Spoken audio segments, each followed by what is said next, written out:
Oke, untuk teman-teman pemula yang perlu kita perhatikan saat proses pembongkaran yaitu pengecekan ataupun penganalisaan. Nah, ini untuk bagian head udah kita bersihkan ya.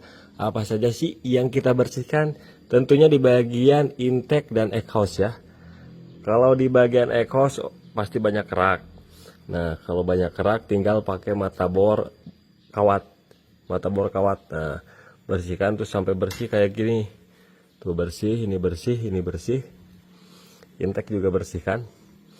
Kemudian penganalisaan selanjutnya sebelum proses sekir wajib kita cek dulu seating clamp apakah masih layak digunakan atau enggak. Nah, kalau ini masih layak, tidak terlalu mendem ya. Kalau sudah mendem baru wajib diganti bagian seating clampnya. Teman-teman bisa bawa ke tukang bubut. Kemudian di bagian payung klep. Nah, payung klep seperti ini masih layak ya. Masih layak. Tidak terlalu lebar untuk napaknya. Kalau misalkan napaknya sudah terlalu lebar, banyak yang napak, itu wajib ganti. Ini juga masih layak. Ini kelayakannya sekitar 70% ya. 70% masih layak. Karena ini klepnya original. Kemudian selanjutnya Boss klep ya. Boss klep dicek. Kita masukkan seperti ini. Kalau goyangnya banyak, itu wajib ganti Boss klepnya sebelum proses skir klep. Kalau ini masih bagus semuanya ya, masih layak semuanya. Nah, yang perlu dicek itu doang. Noken as ya, noken as supaya tenaganya maksimal ya. Lihat, biasanya yang sudah aus lipnya. Nah, kalau ini rata, masih rata semua. Kalau yang udah jelek pasti sebagian itu dekok ya, ataupun aus. Nah, ini masih layak ya, masih layak. Kemudian pelatuk klep juga ini masih 80%, meskipun sudah ada sedikit ini, tapi ini masih layak. Dan pastikan ini untuk pennya ini juga tidak oblak, tidak aus.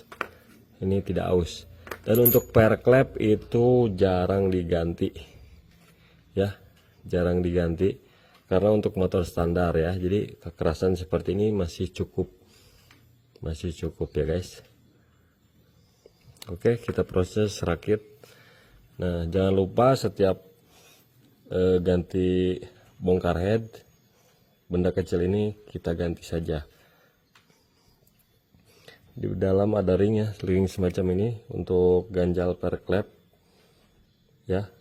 Ini menambah kekerasan juga dan untuk menjaga ataupun mencegah keausan di bagian head tersebut. Nah, pasang.